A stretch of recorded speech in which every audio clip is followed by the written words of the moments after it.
एकाम्र कानन बा आरपीआरसी उद्भिद केन्द्र कृत्रिम विकास प्रतिवाद रे शांतिपूर्ण प्रतिवाद उद्भिद केन्द्र विकास आढ़ुआल विनाश अभियोग कर प्रतिवाद कर वरिष्ठ नागरिक।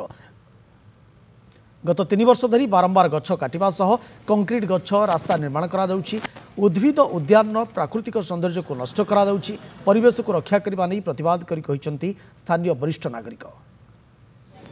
गत 3-4 वर्ष हम लक्ष्य करा जाउछि जे यार गोटे प्राकृतिक परिवेश को नष्ट करी से नाना प्रकार कृत्रिम जिनस सब तैयारी चली गछ काटी लुहार गछ तैयारी करा जाउछि, रास्ता माटीर रास्ता ता ऊपर सब टाइल बिछा होछि बा कंक्रीट कर दिया जाउछि, जा फल कौन होछि यार जो प्राकृतिक परिवेश नष्ट होछि।